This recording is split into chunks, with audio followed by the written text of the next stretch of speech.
és tu, grandioso és tu.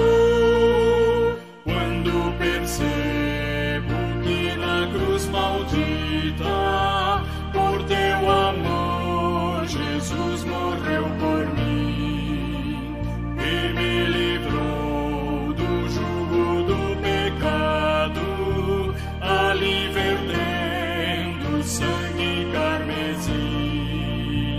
Canta minha alma, então a ti, Senhor, grandioso és tu, grandioso és tu. Canta minha alma, então a ti, Senhor, grandioso és tu, grandioso és tu.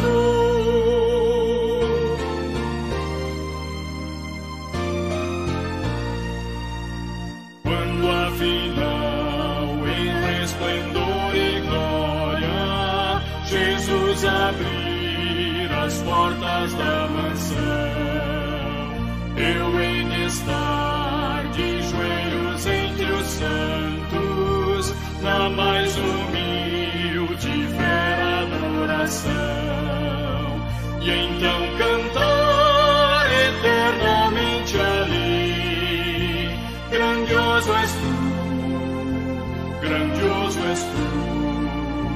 Então cantar eternamente ali: grandioso és tu, grandioso és tu.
Boa noite, irmãos. Que a graça e a paz de nosso Senhor e Salvador Jesus esteja com os amados irmãos. Hoje, de forma excepcional, nós estamos gravando o culto 2 horas antes, mas ele vai ser disponibilizado às 19h30. Hoje eu tenho uma reunião às 19h30, por isso que nós demos uma adiantadinha no culto. Nós iremos começar já com a exposição da palavra de Deus. Por isso eu queria que você abrisse a sua Bíblia comigo, por gentileza.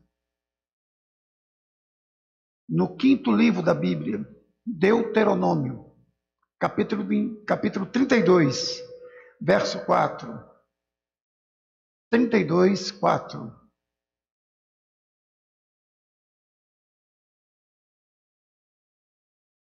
Deuteronômio, capítulo 32, versículo 4, nos diz: Eis a rocha, suas obras são perfeitas, porque todos os seus juízos são juízo.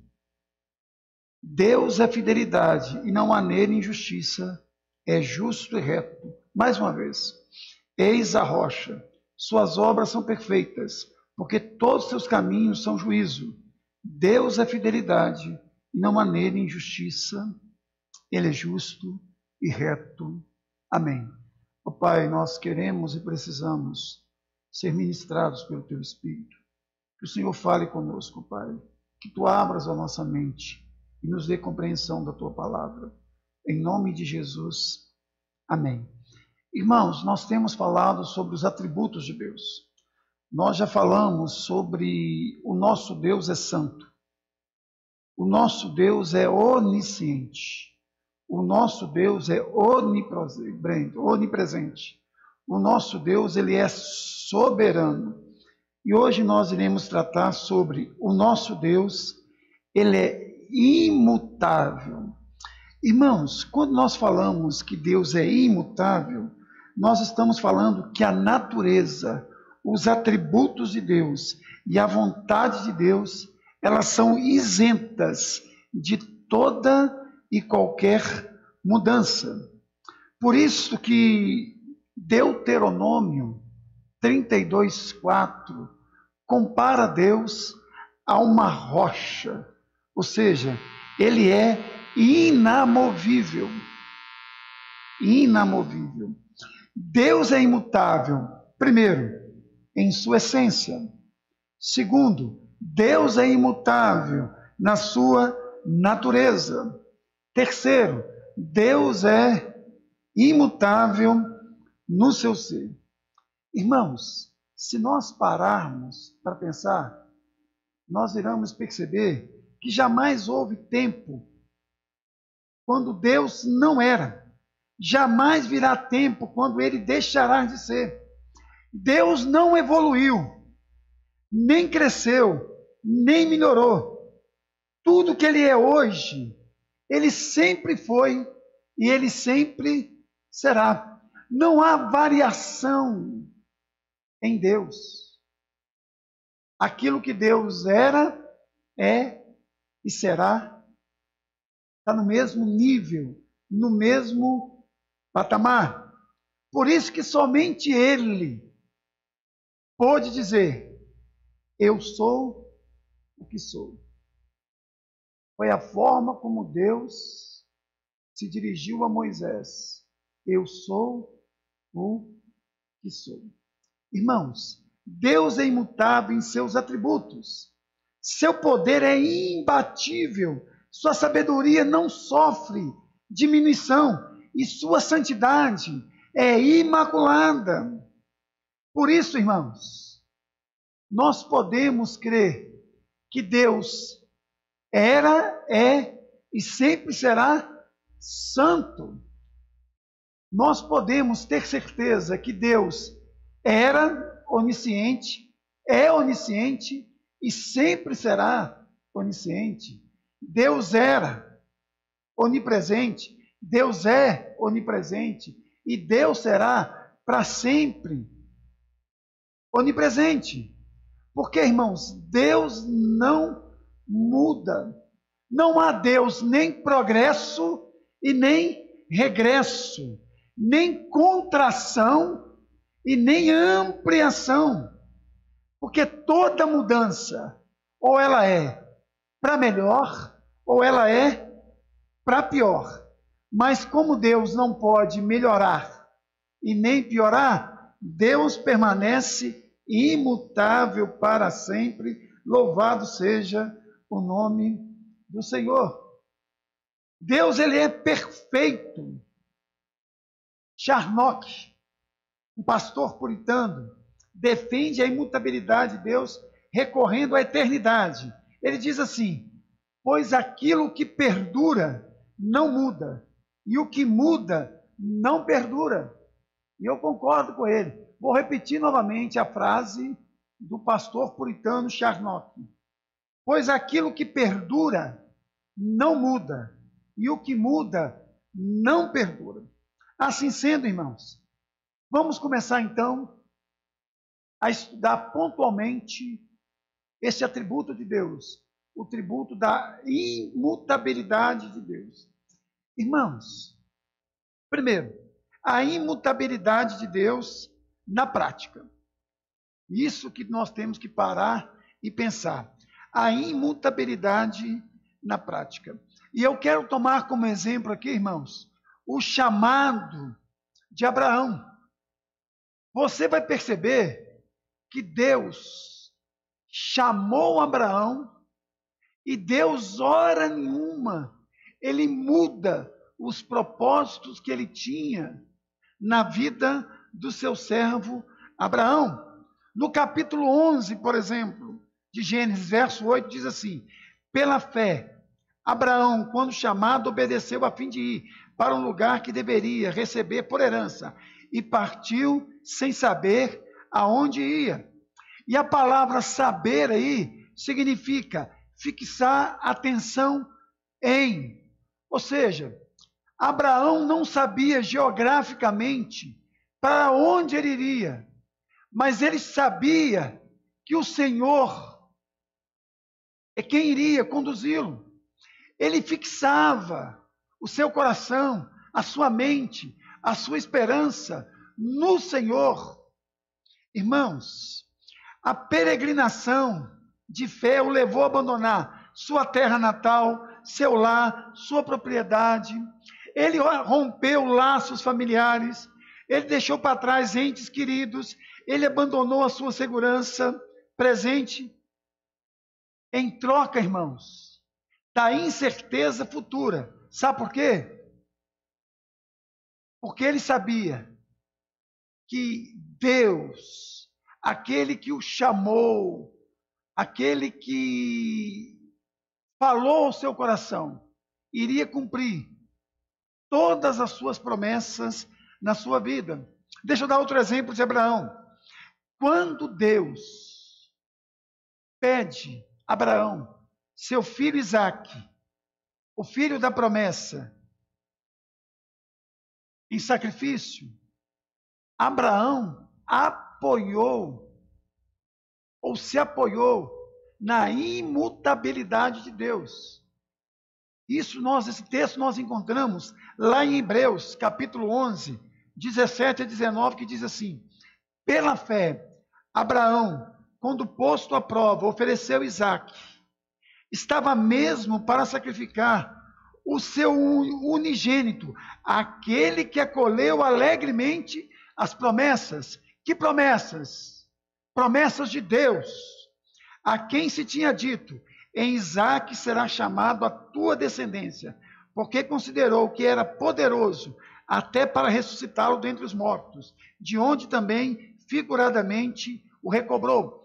Preste atenção, irmãos. Por que Abraão levou seu filho Isaque até o monte e estava disposto a sacrificá-lo? Porque ele acreditava que Deus é imutável. Deus havia lhe feito uma promessa que de Isaque sairia o povo eleito, sairia a família da fé, Israel e também a igreja. Ele sabia, se caso ele viesse sacrificar seu filho Isaque, Deus o ressuscitaria dentre os mortos, porque Deus não muda. Irmãos, Deus possui atributos e perfeições que são diferentes, mas a imutabilidade de Deus une todos os outros atributos. Todos. Por que nós podemos acreditar que Deus é amor? Porque Deus não muda. Por que nós podemos acreditar que Deus é misericordioso? Porque Deus não muda. Por que nós podemos acreditar que nós somos salvos em Cristo Jesus? Porque Deus não muda. Por que nós podemos acreditar, irmãos, que haverá juízo final? Porque Deus não muda. Outro exemplo, irmãos, o plano inalterado de Deus para a redenção dos seus. O crente, irmãos, não faz coisa alguma para garantir sua salvação. De acordo com o propósito de Deus, é que Ele garante a nossa salvação. O crente não pode garantir a sua própria salvação, nem tampouco mantê-la. É a graça, a misericórdia, a fidelidade de Deus que nos mantém salvos. Eu quero recorrer aqui numa passagem. Se somos infiéis, ele permanece fiel. A última carta escrita pelo apóstolo Paulo, 2 Timóteo 2,13. Pois de maneira nenhuma pode negar-se a si mesmo.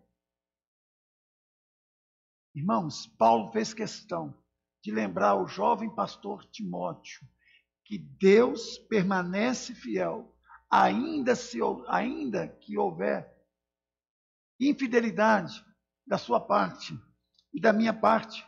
Salmo 102, verso 27. Tu és o mesmo. Tu és o mesmo. Malaquias 3,6. O próprio Deus dizendo: eu, Senhor, não mudo. Tiago diz na sua carta, no capítulo 1, verso 17, em quem não há nenhuma sombra de variação. Perceberam? Deus não muda porque Ele é fiel. Deus não muda porque Ele é o mesmo. Deus não muda porque Ele mantém sempre a sua palavra. Não há nele nenhuma sombra de variação. Você e eu, irmãos, nós mudamos. Infelizmente, para pior às vezes. Mas Deus não. Ele permanece sempre fiel. Irmãos, aí você pode dizer para mim assim, puxa vida, mas tem algumas passagens que sugerem que Deus mudou. E eu fico confuso, pastor, com essas passagens. Deixa eu dizer uma coisa para você. Tem uma coisa que nós chamamos em teologia de linguagem de acomodação. Deus usa uma linguagem que você e eu conseguimos entender. Por isso que nós encontramos palavras do tipo: Deus mudou, a mão de Deus, os olhos de Deus, os ouvidos de Deus. Deus é espírito, irmãos. Mas a Bíblia usa essas linguagens que nós chamamos linguagem de acomodação, para que a nossa capacidade limitada possa entender. É chamado de antropopatia. Quando diz que Deus mudou, isso é uma antropopatia, é atribuir sentimentos humanos para Deus. E quando fala que Deus tem formas, isso é antropomorfia, é dar formas a Deus. Deixa eu dar alguns exemplos. Gênesis capítulo 6, versos 6 e 7. Então se arrependeu o Senhor de ter feito um homem na terra, e isso lhe pesou no coração. Disse o Senhor: farei desaparecer da face o homem que criei, o homem e o animal, os répteis e as aves do céu, porque me arrependo de ter os feito. Livro de Jonas também diz: se arrependeu do mal que lhes faria, e não fez. Agora, se você ler o contexto, você vai perceber que quem mudou não foi Deus, foi o povo. Deus achou Noé, homem justo, juntamente com a sua família. Nínive se arrependeu dos seus pecados. Não foi Deus que mudou. Quem mudou foi o povo. Não houve mudança em Deus, mas sim nos homens. Não houve mudança em Deus, e sim no relacionamento dos homens com Deus.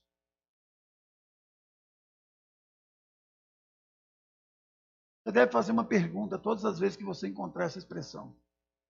Foi o caráter de Deus que mudou, ou foi o dos homens?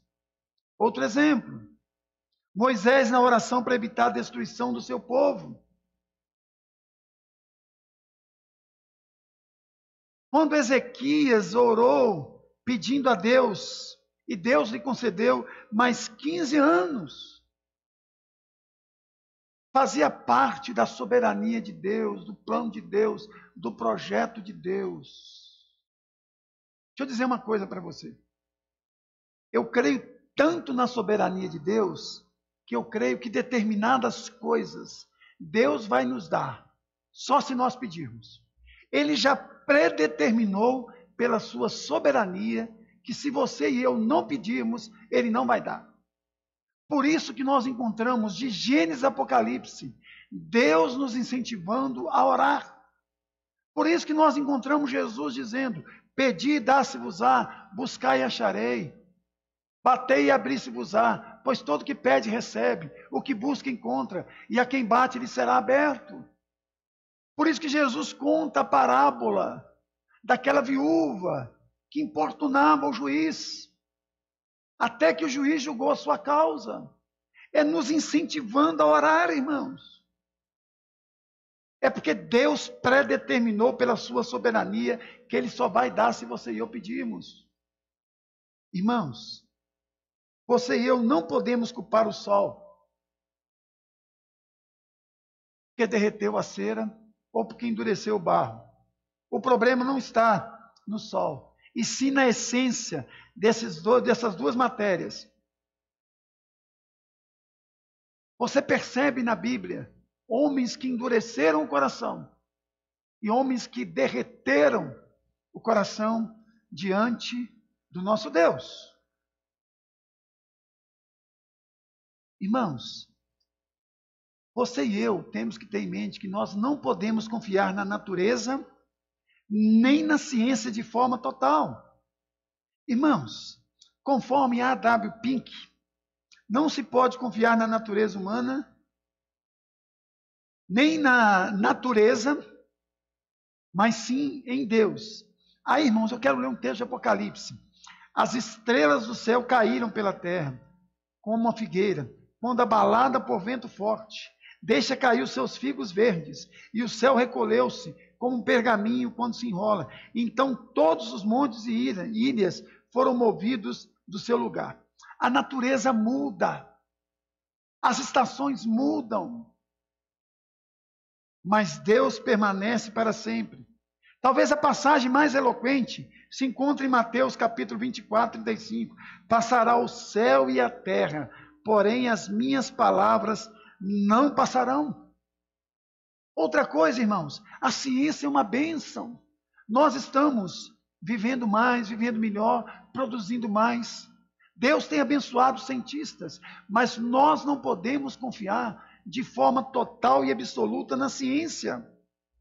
Irmãos, em 1917, só para dar um exemplo, Einstein afirmou que o universo era estático e eterno. E somente 10 anos depois admitiu o erro, quando outros cientistas o alertaram de que as galáxias se afastavam, comprovando assim uma constante expansão. Até então, irmãos, os ateus estavam totalmente confortados com a crença de que o universo é eterno.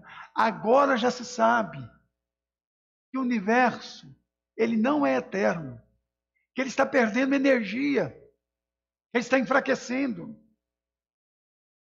E se o universo não é eterno, se ele está perdendo força, automaticamente pressupõe que houve uma causa. E essa causa é Deus que criou o universo. Às vezes eu vejo pessoas que confiam demais em outras pessoas. Eu não estou dizendo que você tem que desconfiar de todo mundo, irmãos. Mas todos nós temos pés de barro. A Bíblia diz que enganoso é o coração mais do que todas as coisas e desesperadamente corrupto. A Bíblia diz que há limites para se confiar no homem, irmãos. Por outro lado, eu vejo muita gente confiando na ciência. Totalmente na ciência. Prefere procurar médicos do que orar. Porque nós não fazemos os dois, irmãos. A fé nos manda orar. O bom senso nos manda procurar os médicos. Uma coisa não anula a outra. Deus pode nos curar sem remédio, mas Deus pode nos curar através do remédio. Irmãos, eu já disse isso algumas vezes, vou repetir. A ciência é neutra, mas os cientistas não. Eles têm pressupostos filosóficos. Eles têm partido político. Ninguém é isento. Em nada. Agora, irmãos, Deus não muda mas Deus tem emoções, sentimentos. Isso que é lindo no nosso Deus, irmãos. Uma coisa não anula a outra. Deus não muda, mas Deus tem sentimentos. Irmãos, mas a ideia é que Deus não tem paixões ou emoções, isso não é bíblico, não. Tem muita gente que fala que Deus não tem paixão, que Deus não tem emoção, que Deus não tem sentimento. Isso não é bíblico, não. Não tem respaldo nas Escrituras. Apresenta um Deus mecânico. Só porque Deus é soberano, imutável, não significa que Deus é mecânico, que Deus é seco, que Deus é árido. Não, a Bíblia diz que Deus se alegra, que Deus se regozija. Quantas e quantas passagens você e eu conhecemos que nos diz que Deus se regozija? Jesus chegou a dizer que há alegria no céu quando um pecador se arrepende aqui na terra. Há júbilo no céu, alegria no céu. Isaías 62:5 diz: porque como a jovem despoja, como o jovem desposa a donzela, assim teus filhos desposarão a ti.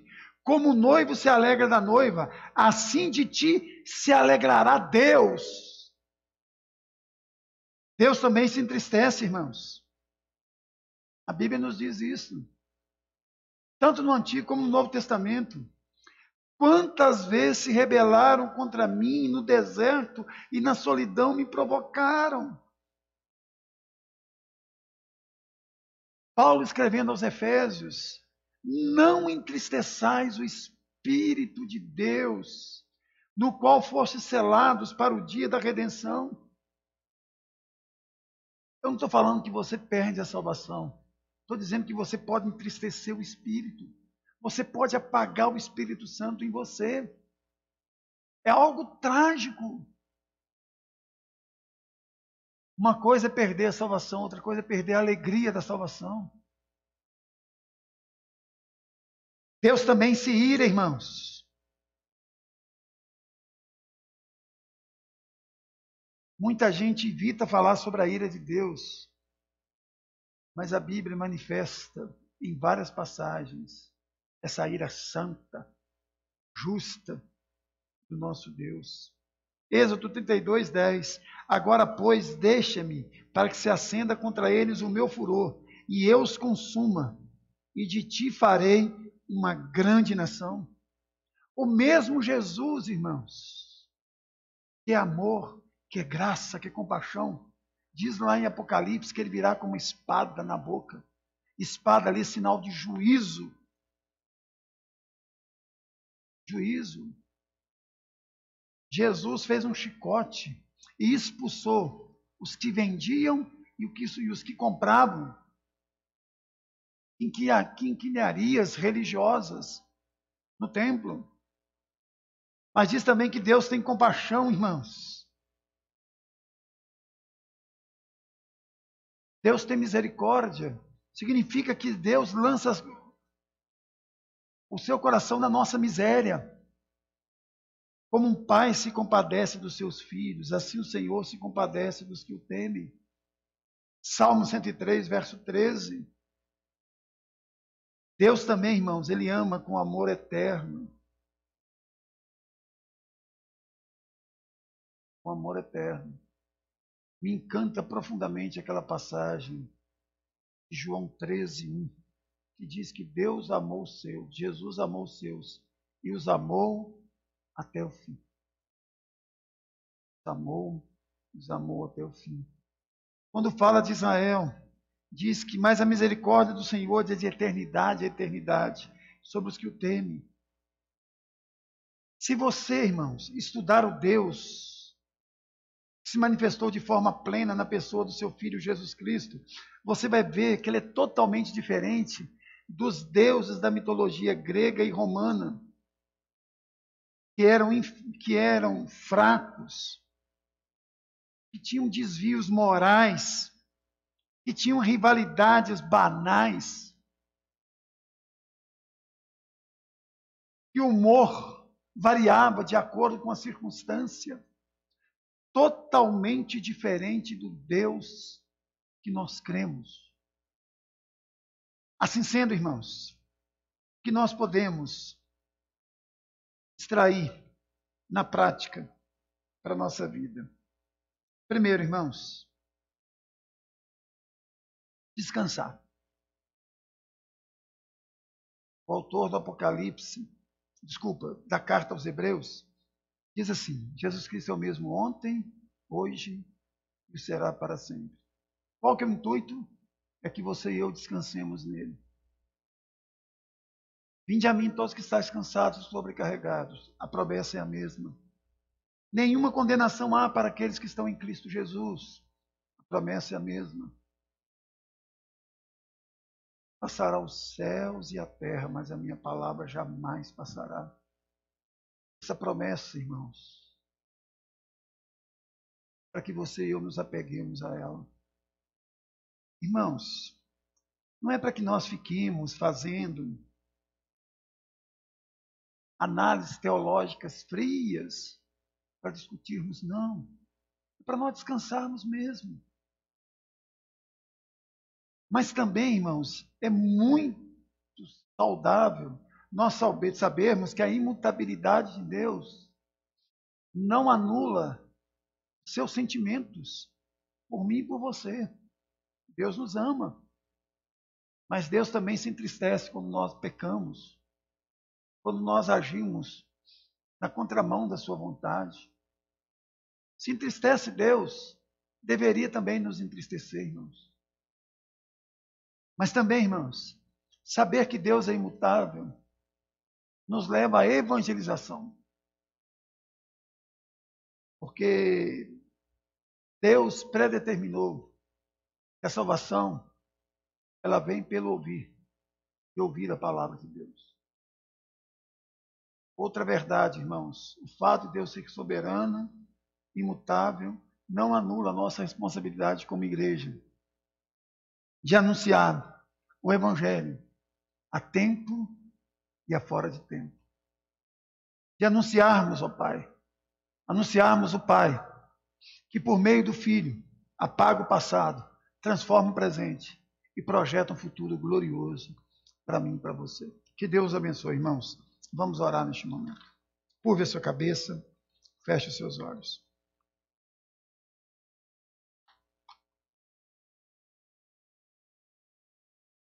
Ó Pai, graças te damos, porque o Senhor é bom e a sua misericórdia dura para sempre. Te agradecemos, ó Pai, porque a tua misericórdia dura para sempre, por causa da imutabilidade do Senhor, por causa do caráter imutável do Senhor. Te agradecemos, ó Pai, porque se nós permanecemos salvos, é porque a tua graça tem nos sustentado.